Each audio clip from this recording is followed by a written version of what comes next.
brought to you by Silver Pumps. Top quality और consistent performance के लिए सिर्फ सिल्वर पंप नाम याद रखना। देखिए, बाबा साहब डॉक्टर भीमराव अंबेडकर जी भारत के संविधान के रचयिता हैं।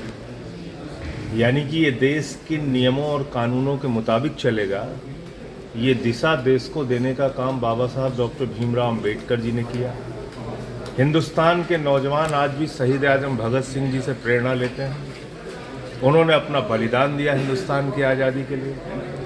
और भारतीय जनता पार्टी की मानसिकता जो हमेशा से राष्ट्र विरोधी रही है, उन्होंने बाबा साहब डॉक्टर भीमराव अंबेडकर जी की फ़ोटो हटा दी, उन्होंने शहीद आजम भगत सिंह जी की फ़ोटो हटा दी।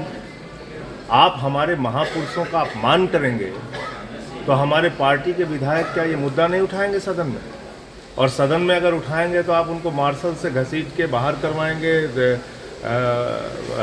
तो ये तो मेरे ख्याल से पूरा देश अब ये जान गया है कि भारतीय जनता पार्टी दरअसल बाबा साहब डॉक्टर भीमराव अंबेडकर जी से नफरत करती है।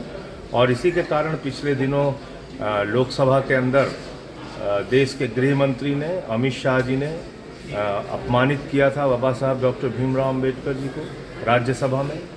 और अब ये दिल्ली के अंदर नई सरकार जो बीजेपी की बनी है वो यही काम। संजय जी, मगर उनका कहना है ये झूठे आरोप है और वो बाबा साहब की फोटो वहाँ लगी हुई है। आप देखिए तस्वीरें, जहाँ पे मुख्यमंत्री बैठ रहे हैं वो तस्वीरें देखिए, हट गई कि नहीं है?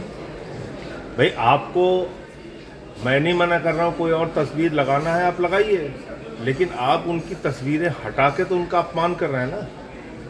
जहाँ पे उनका स्थान था वहाँ से हटाया क्यों? आप यही काम संसद में करते हैं, गांधी जी की प्रतिमा हटा देते हैं, बाबा साहब की प्रतिमा हटा देते हैं।